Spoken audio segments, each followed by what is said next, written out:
The sun was going down at Pine Lake. Maya sat under the old wooden pier, her thin arms wrapped around her knees.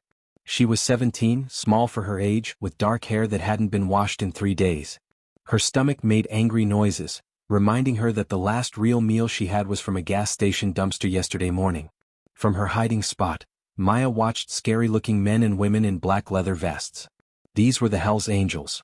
They were having a barbecue by the lake. The smell of burgers drifted to Maya's hiding spot. Her mouth watered. She pulled her backpack closer. Inside was a change of clothes, $27, a paperback, and her mom's silver locket, the only thing she had from before foster care. "Been on my own for 3 days, Maya whispered. "Better than being at the Grant's house." Mr. Grant had wandering hands. When he cornered her in the laundry room, Maya decided it was time to go. Through the pier boards, Maya watched a woman with long silver-streaked hair. She wore a black tank top that said, "Property of Dave." "That's Sarah, Dave's old lady," said a rough voice above Maya. Her heart nearly stopped. Heavy boots thumped on the wood. Maya pressed herself against the sand. The boots moved away and Maya let out her breath. She watched Sarah walk to the lake. "Water's perfect." "I'm going for a swim," Sarah called. She waded deeper. Maya's mother had taught her to swim when she was 5. "Water can save you or kill you," her mom had said. Sarah swam further out. Then Maya saw something that made her sit up. Sarah's arms were moving strangely, wild splashing. Her head disappeared under the water, then popped up. Her mouth opened in what looked like a cry for help, but the music was too loud. No one was watching the lake. Sarah went under again. When she came up, her movements were weaker. "She's drowning," Maya whispered. "That lady is drowning and nobody sees." Sarah disappeared under the water again. This time she didn't come back up. 5 seconds. 10 seconds. 20, 30. The surface was smooth. Maya looked at her backpack. Everything she owned was in there. If she left it, someone might steal it. "Stay put," a voice in her head warned. But another voice, her mother's, whispered, "Water can save you or kill you." 45 seconds now. No sign of Sarah. With a groan, Maya made her choice. She kicked off her sneakers, shoved them into her backpack and pushed it deeper under the pier. She crawled out and ran into the water. When she reached the middle, Maya dove down. The water was murky. Her lungs burned. She kicked back up, gulped air, and dove again deeper. Then she saw Sarah lying still at the bottom. Her foot was caught in old fishing line tangled around roots. Maya's lungs screamed. She pulled at the fishing line. It cut into her fingers. Just when she thought she'd have to go up, the line gave way. Maya grabbed Sarah and kicked hard for the surface. They broke through into air. Sarah was heavy and didn't move or breathe. From shore, people were running into the water. "Help!" Maya called. A huge bearded man reached them first. He snatched Sarah from Maya's arms. "Sarah, baby, wake up!" he roared, carrying her to shore. They laid Sarah on the sand. Her skin was blue-gray. The big man started pushing on her chest, then breathed into her mouth.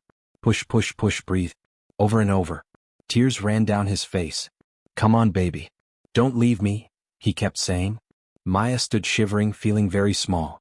A red-haired woman with tattoos stepped up. "You're the one who found her?" Maya nodded.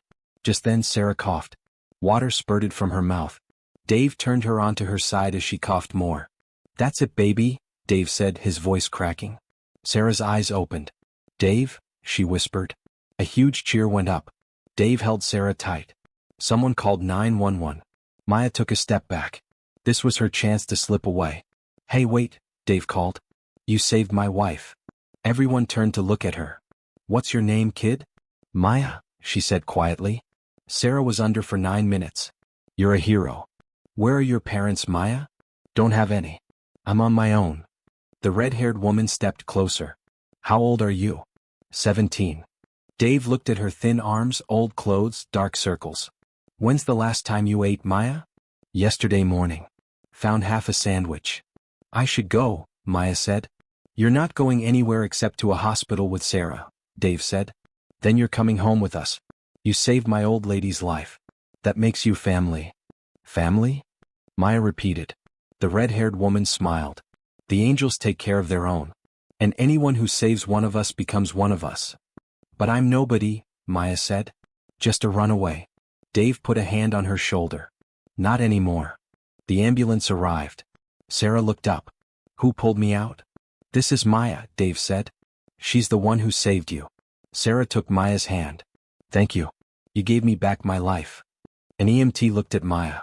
You should come too. She's coming, Dave confirmed. She's with us. I don't feel so good, Maya mumbled. Then everything went black. Maya opened her eyes in a hospital. The red-haired woman sat beside her bed. Welcome back. I'm Trish. How long was I out? About 4 hours. You were tired and hungry. Is Sarah okay?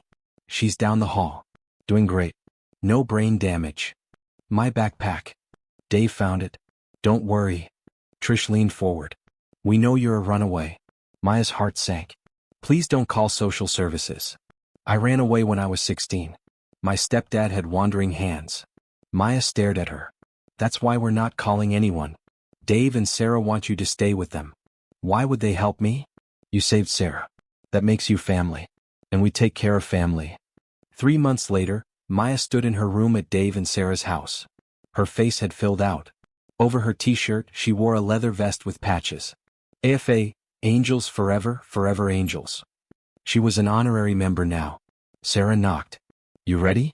Everyone's here. Today was Maya's official welcome party. Just feels weird, the vest and all. Sarah hugged her. You earned it. I keep thinking I'll wake up and be back under that pier. This is real, honey.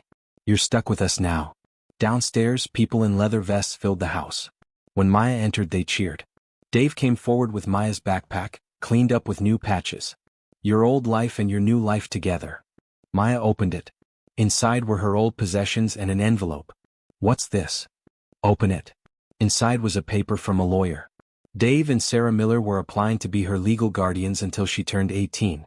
If you want, Sarah said. Only if you want. Tears filled Maya's eyes. She hadn't cried in years. I want, she whispered. I really want.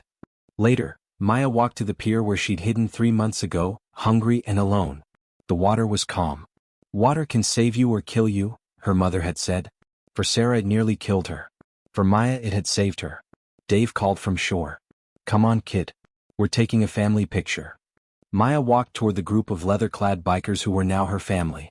The smell of grilling meat filled the air just like 3 months ago. But this time she wasn't watching from outside. This time there was a place for her. Sarah put an arm around her shoulders.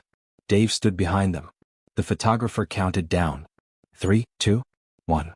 Maya smiled, her hand touching the 2 pendants around her neck, her mother's silver locket and her new AFFA charm. Both were part of who she was. Both were part of her story.